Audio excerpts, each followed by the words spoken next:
Bonjour à tous, bonjour et bienvenue au webinaire organisé par Preferred by Nature sur le nouveau règlement de l'Union européenne sur la déforestation.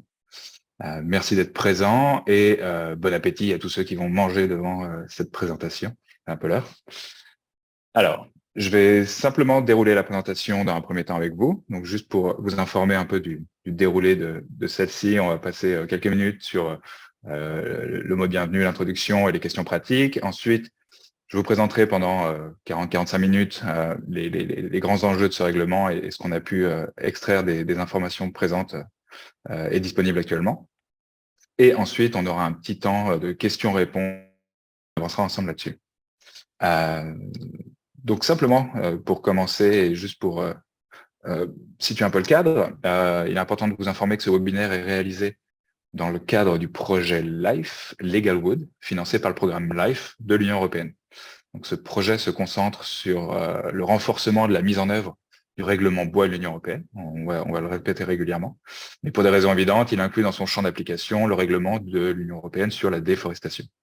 Donc, il est mis en œuvre par Preferred by Nature, nous-mêmes, en collaboration avec un groupement de 13 organisations. Vous voyez les petits logos de celle-ci en bas du slide à l'écran. Un mot rapide sur qui nous sommes. Donc, je pense que vous nous connaissez un petit peu, ou en tout cas, vous avez eu l'occasion, en vous inscrivant, peut-être de regarder qui est Preferred by Nature. On est une organisation internationale basée au Danemark. Nous sommes à mission et à but non lucratif. Cette mission, c'est vraiment de travailler sur des solutions pour la gestion plus durable des terres, notamment en collaboration avec les entreprises du secteur privé. Donc, on a bien grandi sur ces dernières années. On est maintenant plus de 350 salariés sur une centaine de pays où nous intervenons et à travers une dizaine de programmes différents. Donc, j'aurais peut-être dû commencer par ça, mais je suis Nicolas Pillet. Je suis expert en approvisionnement responsable et représentant de Preferred by Nature en France. Donc, je vais me concentrer sur la première partie qui est de vous livrer un peu cette présentation. Et avec moi, il y aura Chloé Viala, qui interviendra plus sur la partie questions-réponses. Donc, actuellement, elle est en train de taper frénétiquement toutes vos questions sur son clavier pour ensuite pouvoir y répondre méthodiquement. Donc, il n'y a pas que nous deux, hein, on a une équipe qui nous accompagne, notamment avec des experts dans chaque champ, matière première qui pourrait être concernée par ce règlement. Et on n'a pas la prétention d'avoir toutes les réponses à disposition maintenant, mais on pourra revenir vers vous sans souci pour vous tenir informés. Toujours sur les petites questions pratiques, hein, la présentation aujourd'hui est enregistrée. Les diapositives seront disponibles après le webinaire. Donc celui-ci est enregistré. On ne publiera que les enregistrements de cette présentation. Tout ce qui est questions, commentaires que vous pouvez émettre ne seront pas rendus publics. Donc voilà, ne soyez pas intimidés, allez-y, mettez en avant toutes vos questions. En cas de problème technique, ce qui n'est pas impossible, j'ai ma collègue Julie qui est disponible pour vous accompagner. Vous avez son petit email dans cette slide. N'hésitez pas à le noter. Je pense qu'il sera disponible dans le chat aussi si vous avez besoin de vous y référer. On continue sur cette partie. Je vous disais, c'est pas très interactif dans un premier temps. Vous êtes tous en mode écoute. Vous n'avez que le son de ma voix pour l'instant, et en tout cas sur ce webinaire que vous entendrez. Par contre, vous pouvez échanger et partager vos questions. Il y a une petite fonction sur Zoom Q&A qui vous permet justement de lister ça. Donc, passez pas forcément par le chat, mais vraiment sur le chat, c'est plutôt des commentaires que vous pouvez mettre sur la partie Q&A. C'est vraiment les questions que vous voulez que vous souhaiteriez qu'on adresse à la fin de cette session de présentation. Voilà, comme j'ai dit, on essaiera d'en couvrir un maximum. Mais voilà, ça peut être le début de conversations qui iront plus loin par la suite. Simplement ce que je viens de mentionner, hein, vous avez le petit logo Q&A sur Zoom qui vous permet cette fonctionnalité. Pour rester sur le côté pratique, donc là on est sur une série de webinaires. On a effectué celui en anglais la semaine dernière qui était très populaire, beaucoup de participants. Aujourd'hui en français, demain en espagnol. Donc si vous avez des collaborateurs, des contacts hispaniques et qui souhaiteraient s'informer sur le règlement en déforestation, voilà, n'hésitez pas à partager le lien. Il y a déjà beaucoup d'inscrits. Et ma collègue Laetitia sera ravie de vous expliquer un peu tout ça. Toujours dans le cadre du programme et du projet que nous menons, vous avez plusieurs ressources disponibles. Donc, il y a un site dédié, www.eutr.info. Vous pouvez également visiter Preferred by Nature Sourcing Hub. Donc, c'est une ressource d'outils d'information sur les risques au niveau des pays pour le bois, mais aussi d'autres matières premières à impact forêt. On est en train de le mettre à jour pour fournir des conseils plus détaillés sur les risques et sur un ensemble de critères plus larges, notamment en lien spécifiquement avec le règlement de déforestation. Et ensuite, vous pouvez vous abonner également, là vous le voyez sur la droite, à la newsletter Sourcing Hub pour voir les dernières mises à jour. Donc les liens devraient être mis à disposition dans le chat, théoriquement. Donc voilà, ça c'était un petit peu la partie pratique. Et là, on va se concentrer maintenant sur ce qui nous amène aujourd'hui, c'est-à-dire le nouveau règlement de l'Union européenne sur la déforestation. On va essayer de comprendre un peu ensemble les exigences. Dans un tout premier temps, je voudrais juste faire un petit rappel d'acronymes qui vont ressortir fréquemment, et notamment à l'attention de tous ceux qui ne sont pas forcément issus du secteur forêt-bois. Je sais qu'il y en a pas mal d'inscrits aujourd'hui. Mais on va parler, où je vais faire référence au RBE, le règlement bois de l'Union européenne. Donc voilà, ce ne sera pas à confondre avec le règlement de déforestation de l'Union européenne, qui est maintenant sur la table. Donc, une petite introduction. La proposition initiale du règlement sur les matières premières sans déforestation a été publiée par la Commission en novembre 2021. Dans le texte, l'Union européenne reconnaît que on est une région importante de consommation à produits vecteurs potentiellement de déforestation. Des chiffres de 10% de la déforestation mondiale sont émis dans ce cadre-là.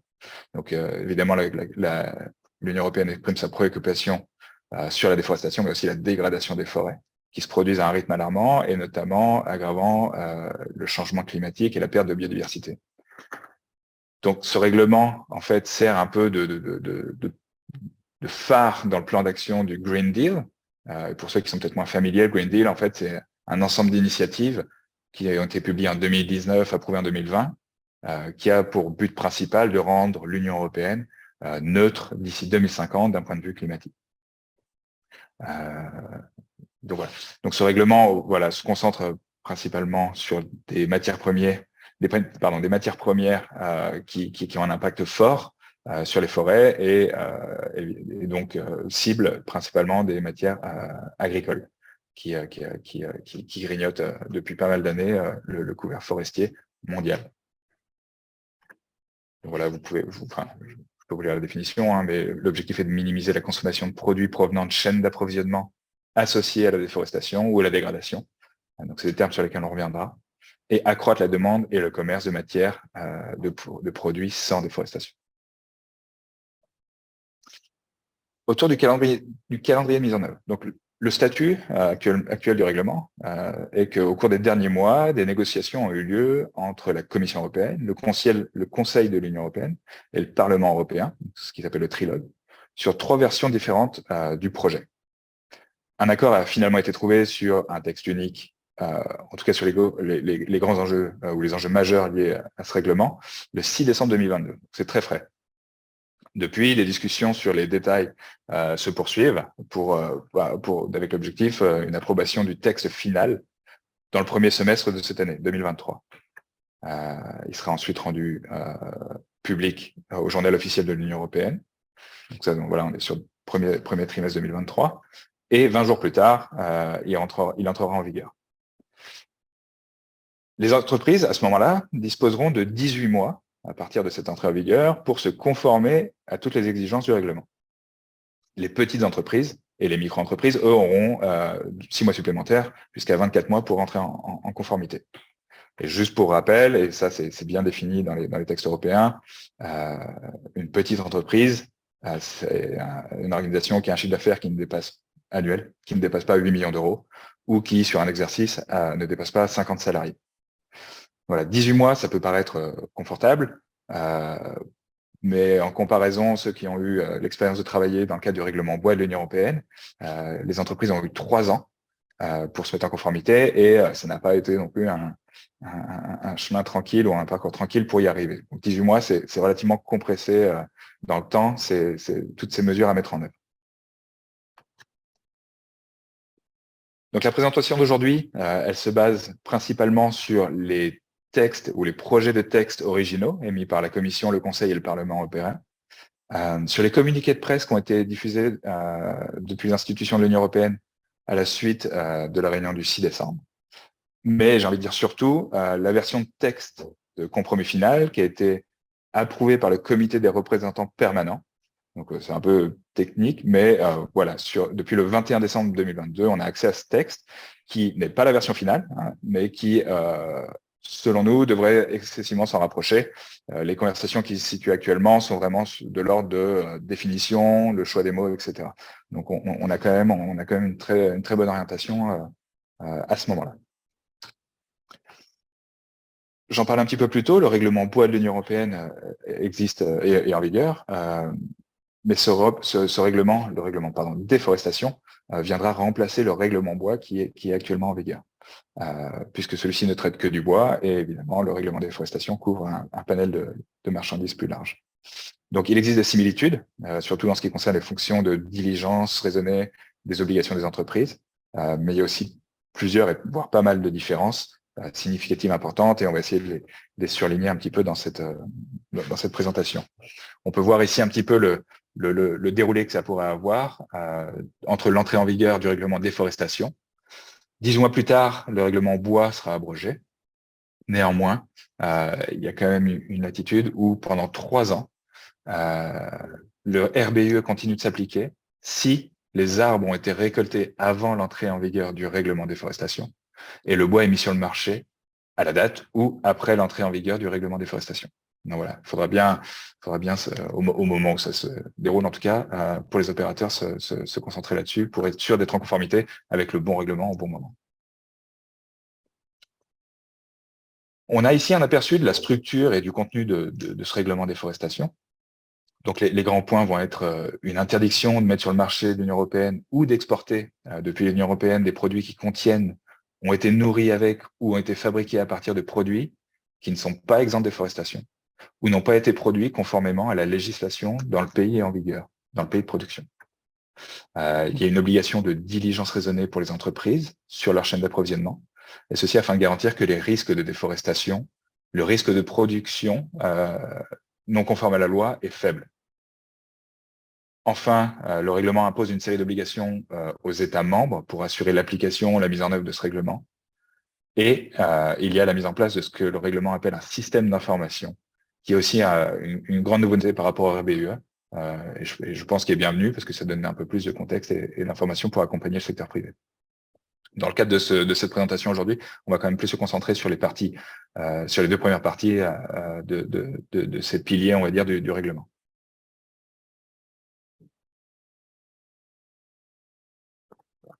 Le champ d'application autour des marchandises dans le règlement. Donc les produits listés sur cette slide entrent dans le champ d'application parce qu'elles sont considérées comme ayant le plus grande importance et le plus gros impact en ce qui concerne les risques de déforestation et de dégradation des forêts. Donc on a le bois, évidemment, qui est un peu l'héritage du règlement bois, soja, caoutchouc, bœuf, café, huile de palme et cacao, et tout un panel de produits dérivés, tels que cuir, chocolat, les meubles pour le bois, papier imprimé, etc. Si vous êtes une organisation et que vous avez un doute sur le fait que vos produits soient concernés par ce règlement, vous pouvez vous référer à la nomenclature de l'Union européenne sur les codes douaniers, qui est en annexe de celui-ci, et effectivement, vous pouvez en fait juste vous donner la garantie d'avoir ou non des obligations en lien avec ce règlement pour vos produits. Donc ça, c'est très important. Au début du RBUE, ça a souvent été aussi des questions émises, voilà, est-ce que mes produits rentrent dans ce périmètre d'application? Donc on peut parcourir rapidement ensemble ici les différents produits concernés. Donc par exemple, pour tout ce qui est bœuf, c'est les bovins vivants, viande de bovin et des abats, peau brute, peau de bovin tanné ou en croûte, cuir de peau, préparé de différentes manières. En ce qui concerne le cacao, c'est les fèves entières ou concassées, brutes ou torréfiées, les coques, enveloppes, peau, les autres déchets en lien avec le cacao, du cacao. La pâte, beurre, graisse et huile de cacao, le poudre, sans addition de sucre ou d'autres édulcorants, chocolat, haute préparation alimentaire contenant du cacao. Le café, donc évidemment cosse et pot de café, mais aussi les substituts de café contenant du café. En ce qui concerne le soja, donc ça va être les haricots, farine sous le soja, huile, tourteau et autres résidus solides, l'huile de palme et ses fractions, noix, amandes de palme, l'huile brute, tourteau et autres résidus solides, et alors ça c'est assez intéressant, quelques dérivés chimiques. Donc ça pareil, si vous êtes dans ce périmètre d'action, n'hésitez pas à vous référer à la nomenclature et à l'annexe de ce règlement qui inclura un peu plus précisément les dérivés qui sont contenus dans le champ d'application. Enfin, pour le bois, on garde le périmètre existant du règlement bois de l'Union européenne, mais il a été élargi. En gros, il y a eu des consultations pendant, on va dire, la durée de vie du règlement bois, où il est régulièrement ressorti qu'il y avait quelques trous dans la raquette en termes de périmètre. Donc, en plus de tout ce qui est papier, carton, fibre de bois ou bois et mobilier, par exemple, a été ajouté des matériaux imprimés, charbon de bois, les outils, la laine et farine de bois, les cercueils. Donc, si vous êtes dans le business des cercueils, maintenant vous avez des obligations. Tous les types d'assises qui n'étaient pas forcément inclus. C'était un petit peu une incohérence qui existait et qui a été rectifiée avec ce nouveau règlement. Et voilà, pour le caoutchouc, donc caoutchouc naturel, différents composés, les pneumatiques et chambres à air, des vêtements et accessoires, donc les gants inclus, et le caoutchouc dur sous toutes ses formes. Donc voilà, c'est un petit peu une liste indigeste comme ça, mais voilà, ça correspondra à certains d'entre vous, à votre activité, et j'espère que ce sera utile. Mais voilà, en cas de doute, référez-vous toujours à l'annexe et au code douanier. On va s'intéresser aux acteurs de ce règlement à partir de maintenant, notamment par exemple la Commission européenne, donc qui elle le définit évidemment ce règlement et les règlements d'application qui sont à développer en lien avec ça. Elle va fournir des orientations, veiller à ce que les États membres mettent en œuvre leurs obligations, coordonne le partage d'informations entre les États membres. C'était déjà par exemple dans le cadre du règlement bois avec des réunions d'experts tous les 2 mois. Elle est également responsable du développement du système d'information, on reviendra un petit peu plus tard dessus, et de l'interface pour la base de données douanière. On a les États membres qui interviennent fortement, donc chacun des États membres ont un rôle important. Ils vont devoir désigner une ou plusieurs autorités compétentes dans leur pays, chargées de l'application du règlement. Les autorités compétentes vont devoir effectuer des contrôles sur les opérateurs et élaborent des règles détaillées sur les sanctions au sein de leur juridiction. Donc voilà, la Commission donne des lignes directrices et ça va devoir être décliné dans le cadre légal de chaque État membre. On a les autorités douanières. Donc ça, c'est un nouveau développement par rapport au règlement bois. Les autorités douanières des États membres vont avoir un rôle beaucoup plus important dans la mise en œuvre et le soutien à l'application de ce règlement. Ils vont devoir contrôler les déclarations des produits concernés entrant sur le marché de l'Union européenne, et ce qui n'était pas forcément le cas avant. Donc là, on a vraiment travaillé en amont avant que le produit soit placé sur le marché. Et ensuite, on a évidemment les entreprises du secteur privé ou les organisations qui comprennent 2 types d'acteurs, les opérateurs, qui, eux, on va dire, subissent ou à qui incombe la plus grande partie de la responsabilité, et les commerçants. Donc, on va revenir sur ces termes et définitions plus en détail à partir de maintenant. Donc, l'opérateur est l'entité qui place des marchandises ou des produits pour la première fois sur le marché de l'Union européenne, dans le cadre d'une activité commerciale. Donc, en gros, par exemple, c'est eux qui vont dédouaner le produit s'il vient de l'extérieur de l'Union européenne. Ou, et ça c'est une nouveauté par rapport au règlement bois de l'Union européenne, qui les exporte de l'Union européenne. Donc voilà, maintenant il y a une obligation vis-à-vis de l'export de matières. Donc l'impact sur la déforestation, et pas seulement sur les produits qu'on vient importer, mais aussi sur comment est géré notre parc forestier, en fait.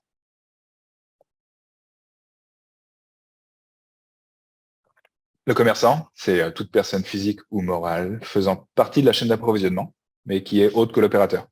Dans le cas d'une activité commerciale, ils mettent à disposition sur le marché de l'Union des marchandises, mais qui ont déjà été mises à disposition pour la première fois par un opérateur. Donc ça, c'est une petite représentation graphique du statut d'opérateur ou de commerçant.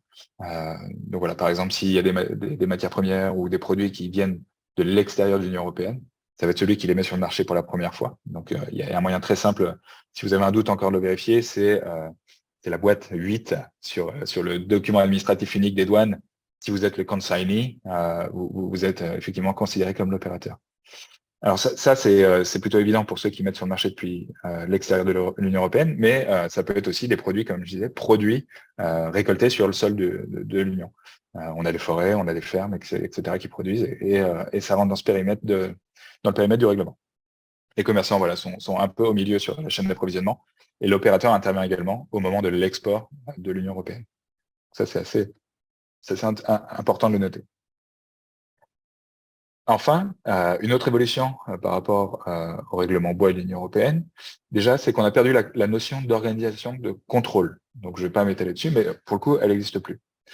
Au lieu de ça, le règlement décrit le rôle des mandataires. Donc, le terme anglais, parce qu'on n'a pas de traduction pour l'instant officielle, c'est Authorized Representatives. Donc, nous, on s'est permis de partir sur un mandataire, parce que ça paraissait assez pertinent. Il n'y a pas de description du type d'organisation que peut être un mandataire. Donc voilà, on peut considérer que ce serait n'importe quelle entité avec un mandat formel d'une entreprise, d'une organisation, pour lui fournir cette fonction de soutien et agir en son nom. Donc cette figure légale apparaît dans une série de règlements déjà et de directives de l'Union européenne, donc c'est pas nouveau. Mais voilà, ça fait vraiment disparaître la notion d'organisation de contrôle qui pouvait exister. Donc dans le cadre de ce règlement déforestation, il s'agit principalement d'un mandat pour soumettre les déclarations de diligence raisonnée au nom d'un opérateur ou d'un commerçant. Donc ça, c'est agir en son nom. Donc il pourrait également, en théorie aussi, prendre en charge certains aspects de la conduite et de la diligence raisonnée au nom de l'opérateur. Donc c'est très bien. Cependant, il est important de se rappeler et de noter que l'opérateur ou le commerçant conserve la responsabilité de l'obligation de se conformer au règlement. Donc voilà, c'est pas une délégation totale, notamment en termes de risque juridique. C'est toujours l'opérateur ou le commerçant qui reste responsable.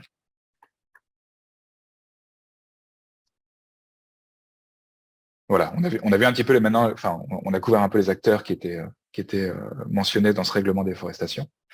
Et on va pouvoir s'intéresser maintenant aux obligations concrètes qui pèsent sur les opérateurs et les commerçants. Donc on va commencer par les opérateurs, sur lesquels la responsabilité est la plus forte, on va dire, les obligations les plus présentes.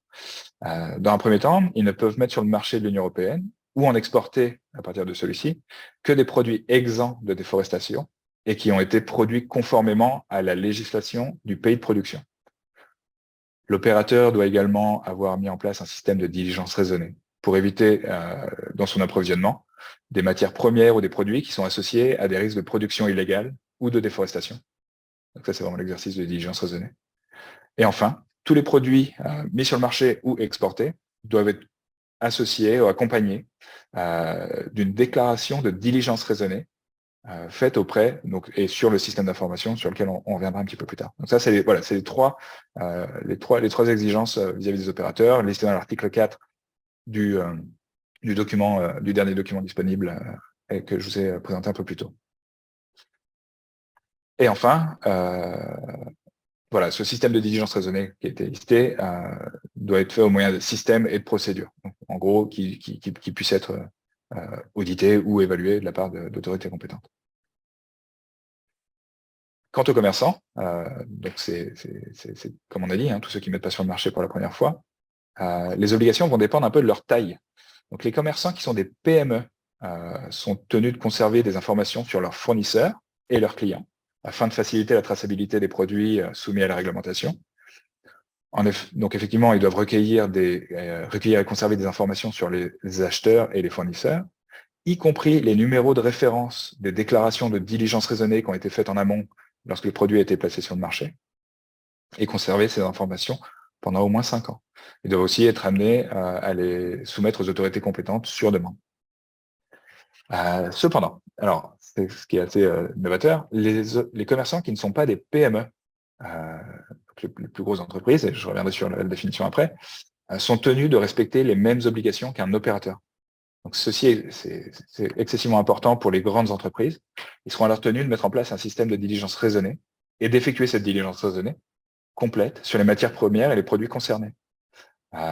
Juste pour clarifier, donc le seuil pour être considéré ou une moyenne ou une grande entreprise, c'est un chiffre d'affaires net qui ne dépasse pas 40 millions d'euros et un nombre de staff ou de salariés sur un exercice qui ne dépasse pas 250. Voilà. Donc ça, alors je ne dis pas que c'est un casse-tête pour l'instant, mais c'est vraiment une obligation nouvelle par rapport au règlement bois et ce qu'on était habitué peut-être jusqu'à présent dans notre secteur, et qui va imposer de scruter ces chaînes d'approvisionnement plus en détail. Donc là, si on travaille un peu sur les définitions, notamment de ce qu'est sans déforestation. Donc le règlement contient des définitions très importantes qui ont de vastes implications pour les opérateurs ainsi que sur les chaînes d'appro dans les pays producteurs. L'article 3 exige que tous les produits soient sans déforestation, mais comment est-ce que ça se traduit? Ça fait référence à des produits qui contiennent ou ont été nourris avec ou ont été fabriqués à l'aide de matières premières produites sur des terres qui n'ont pas fait l'objet de déforestation ou de déboisement après le 31 décembre 2020. Cette date devient effectivement une date butoir pour la déforestation dans le règlement. La déforestation, c'est la conversion de forêt à l'agriculture, quelle que soit l'origine, humaine ou non. Les produits bois provenant des terres déboisées depuis cette date, concernant la... Excusez-moi, je reprends juste pour ça. Alors, il peut y avoir en fait, donc là, comme je disais, c'est vrai qu'on parle de déforestation lorsqu'il y a une conversion vers des territoires agricoles. Pour les produits bois, si la conversion se fait vers d'autres types s'il y a un autre type de conversion, par exemple pour des infrastructures, des routes, l'agrandissement du paysage urbain, ils peuvent ne pas tomber dans le cadre de ce règlement. Donc c'est un peu des ambiguïtés ou des nuances à garder en tête si vous êtes confronté à ce cas de figure. C'est vrai que si c'est clair, évident qu'on part sur une conversion pour de l'agriculture, on est typiquement en infraction avec ce règlement. Si c'est démontré, et en tout cas vous avez les preuves nécessaires pour démontrer que c'est pour de l'infrastructure ou une autre type de conversion, ça peut ne pas entrer en contradiction avec ce règlement. Le terme nourri avec, ça je vais le préciser un tout petit peu, c'est en fait des produits, par un exemple, des produits à base de soja mis sur le marché, par exemple des produits à base de soja mis sur le marché vont être soumis à l'interdiction de déforestation si la production démontre qu'il y a eu déforestation en lien avec ce soja. Pour des produits bovins mis sur le marché, par exemple, cette interdiction s'applique si le bétail est élevé sur des terres qui ont été déboisées. Ça, c'est assez évident. Là où ça devient un petit peu plus ténu, c'est si des bovins sont nourris avec des aliments à base de soja, le bétail est soumis à l'interdiction si le soja utilisé dans l'alimentation de celui-ci est cultivé sur des terres récemment déboisées. Donc voilà, il va falloir remonter quelques tiers dans la chaîne d'approvisionnement pour s'assurer que même si les bovins que vous pourriez potentiellement mettre sur le marché n'ont rien à voir avec la déforestation, leur alimentation va devoir aussi être scrutée et observée pour s'assurer qu'il n'y a pas de lien avec la déforestation à ce niveau-là. Pour aller un tout petit peu plus loin, et ça c'est simplement applicable aux produits bois, la définition sans déforestation s'applique. Et en plus de ça, le bois devra être récolté sans avoir causé de dégradation des forêts. Toujours avec la même date du 31 décembre 2020. Cette date a été sélectionnée notamment en lien avec la déclaration de New York sur les forêts. Voilà, c'était un petit peu c'était une déclaration qui appelait à mettre fin à la perte de dégradation d'ici 2030 et éliminer la déforestation bien avant 2030.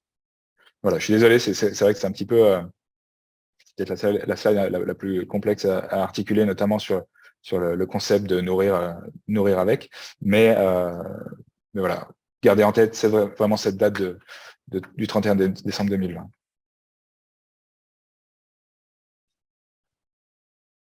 Alors, hop, je perds un peu dans mes slides. Non, mais bon. Voilà, le terme dégradation, je viens de le couvrir, c'était la dernière petite partie. Pareil, on a une slide ici un petit peu qui revient sur qu'est-ce que la dégradation des forêts. Ce sera encore à définir plus précisément, mais la définition de la dégradation des forêts, c'était quand même l'un des domaines où les trois textes initiaux différaient fortement entre celui de la Commission, du Conseil ou du Parlement européen. Mais on pense avoir quelque chose d'un peu plus définitif ici. On attendra évidemment le texte final.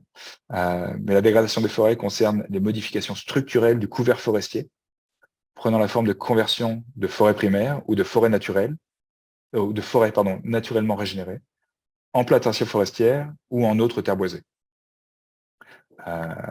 Ça implique aussi, enfin, pardon, ça concerne aussi la conversion de forêts primaires en forêts plantées. Cette définition va nécessiter du temps pour être interprétée, ce qu'on n'a pas forcément maintenant. Mais en gros, tous les termes qui sont utilisés ici sont des définitions issues de la FAO, organe des Nations Unies, et notamment la définition de la forêt qui est gravement dégradée ou de terres boisées, c'est-à-dire qu'il resterait entre 5 et 10% du couvert boisé suite à cette dégradation. Donc voilà, c'est vrai que la nature de ce webinaire, c'est pas forcément d'aller dans ce niveau d'analyse, mais en tout cas, voilà, si vous êtes dans l'industrie forêt-bois, c'est quelque chose que vous allez devoir prendre en compte dans votre exercice de diligence raisonnée.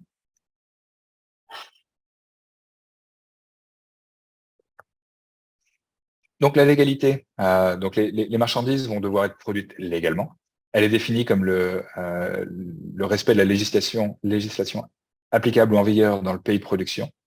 Et elle concerne le statut juridique de la zone de production en termes de droit d'utilisation des terres, protection de l'environnement et tous les règlements qui peuvent être relatifs aux forêts. Donc, comme dans d'autres règlements existants, l'Union européenne évite de nommer ou d'être prescriptif sur les lois ou le type de loi spécifique, mais ils décrivent plutôt des blocs ou des thèmes dans lesquels le cadre légal doit être défini. Donc, cette liste de catégories de législation est beaucoup plus longue que les propositions initiales, que celle du règlement bois de l'Union européenne, par exemple. Par rapport à la proposition initiale de la Commission européenne, le texte final maintenant intègre les amendements du Conseil et du Parlement, et donc renforce considérablement les protections en lien avec le lieu de travail et également aux normes internationales relatives aux droits de l'homme. Donc maintenant, on prend en compte le droit du travail, le droit de l'homme protégé par le droit international, et le principe, donc le CLIP, le principe du consentement libre, préalable et éclairé, qui apparaissait pas forcément dans les premiers drafts de ce règlement. Donc c'est vrai qu'on part sur une dimension beaucoup plus sociale également du règlement déforestation. Donc ça, c'est un tout petit rappel sur ce qu'on vient de décrire.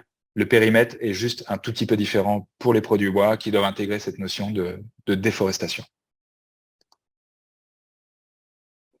Maintenant, si on se concentre sur l'exercice de la diligence raisonnée, donc de manière générale, les exigences sont relativement similaires à celles décrites dans le règlement bois de l'Union européenne. Donc si vous êtes issu de la filière forêt-bois, vous aurez une expérience, en tout cas dans ce secteur, ou avant de mettre les produits concernés sur le marché, ou avant de les exporter, ce qui est la partie nouvelle, les opérateurs doivent exercer une diligence raisonnée sur tous les produits concernés. Cependant, il y a quelques changements, y compris la façon dont les opérateurs rendent compte aux autorités compétentes. Avant de mettre sur le marché ou d'exporter un produit visé par le règlement, les opérateurs doivent soumettre une déclaration de diligence raisonnée via un système d'information en ligne. Cela doit se produire avant. Et ce qui est assez novateur, pour la diligence raisonnée dans le règlement bois, on était souvent un petit peu a posteriori parce qu'il fallait récolter les informations, obtenir les documents de transport, etc. Donc la déclaration maintenant fournit une assurance de la part de l'opérateur que le produit présente un risque négligeable en ce qui concerne la non-conformité légale et qu'il est exempt de déforestation. Donc ça met quand même pas mal de pression sur l'opérateur pour qu'il puisse effectuer cet exercice avant de le mettre sur le marché. Les informations qui doivent figurer sur cette déclaration donc sont listées à l'article 4, paragraphe 2 du règlement qu'on a à disposition et contiennent notamment le nom, l'adresse de l'opérateur, code douanier et quantité des marchandises, pays de production, et géolocalisation de toutes les parcelles de production. La déclaration confirmant que la diligence raisonnée, et une déclaration confirmant que c'est bien conforme aux exigences légales et de déforestation. Donc, il y a la partie géolocalisation, on reviendra dessus, mais qui est assez importante à prendre en compte dès maintenant. Voilà, donc ça c'est juste un tout petit rappel de, en gros, qu'est-ce qu'une diligence raisonnée et les 3 grandes étapes qui vont être la collecte d'informations, l'évaluation du risque et de ces informations, et l'atténuation lorsqu'ils sont identifiés et comment atteindre un risque négligeable. Donc en manière de collecte d'informations, cette étape, voilà, liste, on liste en tout cas sur cette slide pardon, tous les points qui sont relevés dans le règlement dans le cadre de la collecte d'informations, est-ce que l'opérateur va devoir récolter. Donc, l'information de base sur la marchandise et le produit lui-même sont à récolter, la description du produit, quantité, pays de production, la géolocalisation. Donc, celle-ci, c'est de toutes les parcelles de terrain où les marchandises ont été produites, ainsi que la date ou l'intervalle de temps de production. Et en plus de ça, le nom du fournisseur, le nom de l'acheteur, des preuves vérifiables que le produit est exempt de déforestation et des preuves vérifiables que le produit est fabriqué conformément à la législation en vigueur. Dans l'article 9, il y a un ajout très important pour les chaînes d'approvisionnement concernées. Chaque produit, l'opérateur doit disposer de la géolocalisation ainsi que la date de production ou la date ou la période de production. Donc ça s'applique à toutes les chaînes d'appro, qu'elles proviennent ou non de pays à faible risque, et ça on reviendra un tout petit peu là-dessus après. Et c'est quelque chose qui, dans les mois à venir, va poser pas mal de problèmes, je ne sais pas, questions en tout cas, pour s'assurer d'obtenir des informations crédibles, vérifiables de la part des chaînes d'approvisionnement. Donc juste pour préciser, lorsqu'on mentionne parcelle de terrain, c'est défini comme une extension de terrain au sein d'une seule propriété immobilière. Donc, comprenez-la comme la superficie forestière ou la parcelle au sein d'une unité forestière d'aménagement ou d'une ferme, par exemple. Et la géolocalisation signifie la situation géographique d'une parcelle de terre décrite au moyen de coordonnées de latitude, de longitude, et utilisant au moins 6 chiffres décimaux. Ensuite, et ça c'est peut-être assez intéressant, pour les denrées concernées, alors autres que les bovins, pour les parcelles de plus de 4 hectares, la géolocalisation implique l'utilisation de polygones, c'est-à-dire des points de latitude et de longitude suffisants pour décrire le périmètre de chaque parcelle. Donc pareil, voilà, ça va augmenter le volume, en tout cas, d'informations récoltées. Pour les produits bovins, un tout petit peu différent, donc bovins, pardon, et produits fabriqués à partir de bovins, la géolocalisation doit faire référence à tous les établissements où les bovins ont été gardés. C'est la petite nuance dans ce cadre-là. Bon, j'aurais dû entourer ça tout de suite avant. Donc voilà, en dessous de 4 hectares, juste un point de référencement. Au-delà, c'est un polygone démontrant le périmètre de la parcelle. L'étape suivante, ça va être l'évaluation des risques. Donc ça, c'est défini dans l'article 10 du texte, pas encore approuvé, mais le plus abouti. Les risques à évaluer sont les suivants: que les matières premières ne sont pas exemptes de déforestation, les matières n'ont pas été produites, ont été produites conformément à la législation applicable du pays de production. Et ainsi, alors ça c'est les petites additions qui existaient mais dans le règlement bois, qu'il n'y a pas de risque de mélange dans la chaîne d'approvisionnement avec du matériel d'origine inconnue ou qui aurait un profil de risque plus élevé en lien avec la déforestation et la légalité. Si on utilise, donc juste pour clarifier, le terme de risque négligeable signifie qu'une évaluation complète des informations liées au produit ne relève aucun motif de préoccupation particulier sur les critères qu'on a évalués, enfin qu'on a listés ensemble. L'évaluation du risque, donc le règlement prévoit certains critères spécifiques et que l'opérateur va devoir prendre en considération. On ne va pas rentrer dans le détail parce que c'est quand même assez technique et assez détaillé. Par contre, vous avez la liste ici. Et je vous laisse la parcourir. De toute manière, cette présentation sera mise à disposition.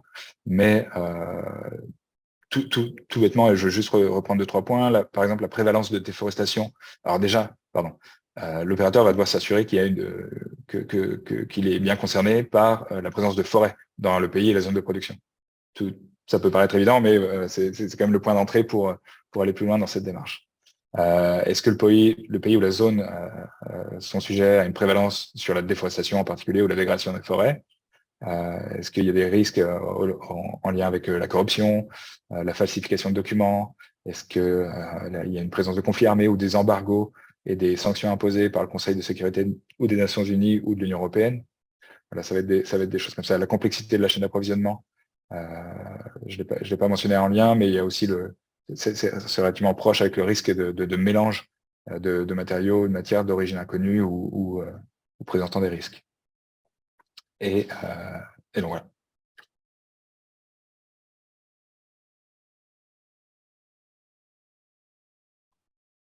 Pour aller un peu plus loin, et comme je disais un peu plus tôt, il y a une dimension sociale beaucoup plus forte sur le texte final, le texte qui a été approuvé jusqu'à présent, et l'opérateur va devoir prendre en compte certains de ces critères. Donc, par exemple, la présence de peuples autochtones dans le pays et la zone de production, et les critères suivants qui vont être les consultations et coopérations de bonne foi avec les peuples autochtones des pays ou de la région, pardon. Est-ce qu'il y a l'existence de revendications motivées de la part de ces peuples, et notamment en lien avec l'utilisation ou la propriété des zones de production. Donc voilà, c'est ce qui rajoute vraiment cette dimension sociale à ce règlement qui se concentre pas seulement sur la partie environnementale de la déforestation.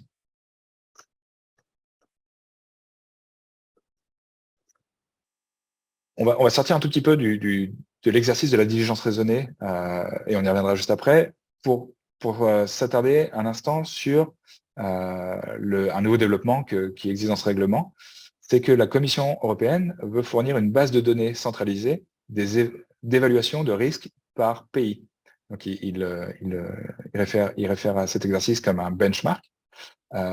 Et donc, la Commission publiera en fait une liste de pays avec 3 niveaux de risque en lien avec la déforestation, qui sera faible, standard et élevé. Et pour cela, en tout cas, ils vont devoir développer des règlements délégués qui n'existent pas encore, mais pour leur permettre de pouvoir conduire cet exercice. Donc, à moins qu'il ne soit identifié comme faible ou élevé, un pays, par défaut, se verra attribuer un risque standard. Et en tout cas, dans les premiers temps, quand ces profils pays ne seront pas encore développés, tous seront considérés comme standards. Donc, la liste devra être développée théoriquement dans les 18 premiers mois.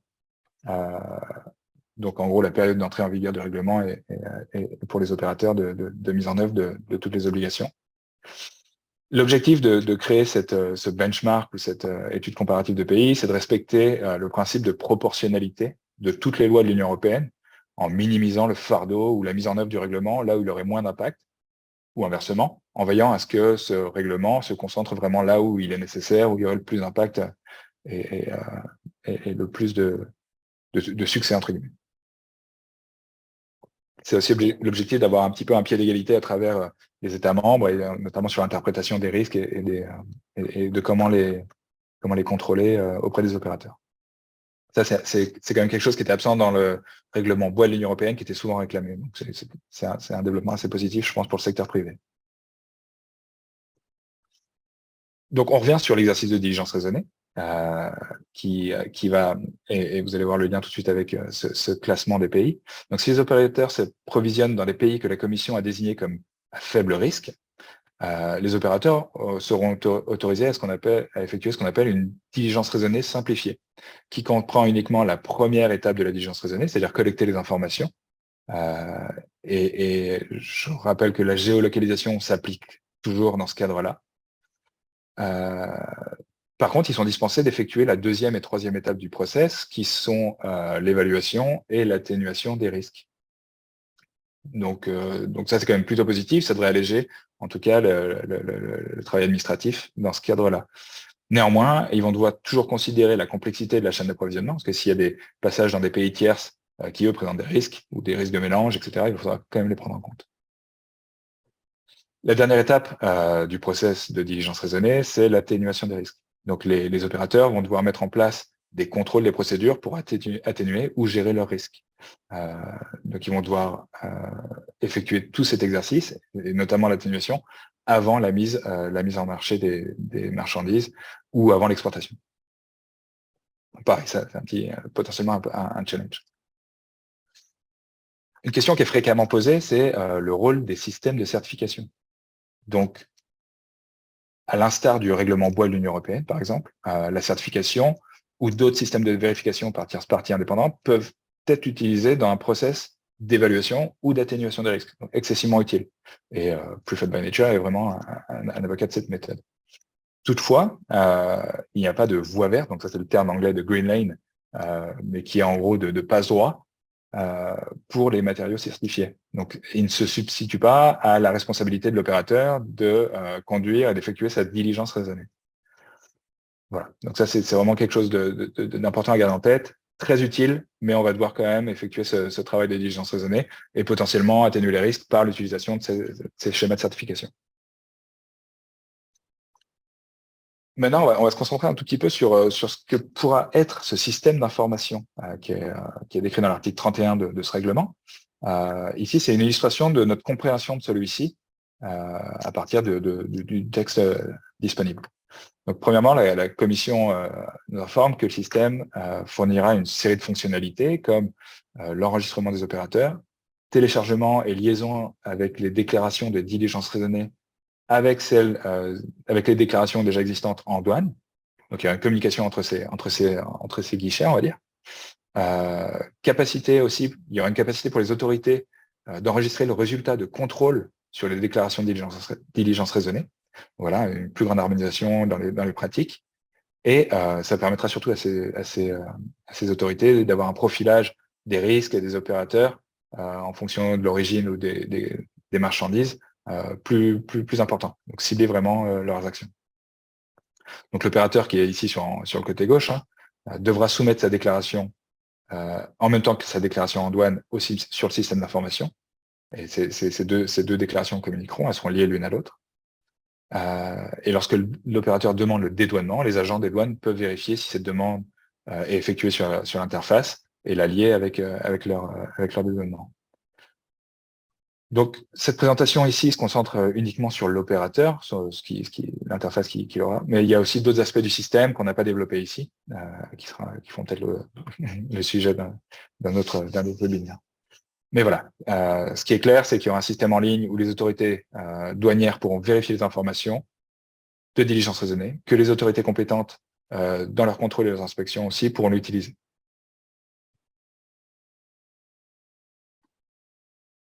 Je regarde le temps, je dépasse de 3 minutes et il me reste que quelques slides, donc on est pas mal. Sur une partie administrative, donc on va dire que les exigences du nouveau règlement sont un peu renforcées, un peu plus prescriptives sur la gestion et la qualité des systèmes de diligence raisonnée.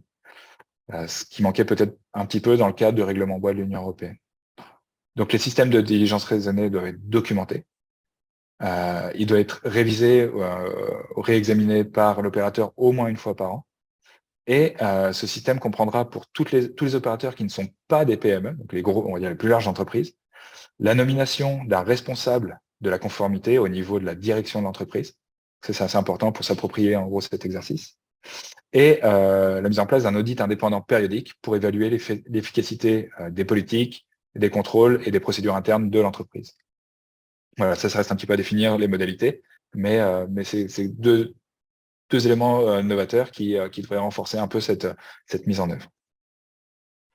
Un point sur la partie, on va dire, disclosure ou rapport public. Donc, les opérateurs, encore une fois, qui sont un peu plus larges, qui ne sont pas des PME ou des micro-entreprises, ou en tout cas des personnes physiques, vont devoir annuellement rendre compte publiquement aussi largement que possible. Donc, ça va falloir aussi interpréter.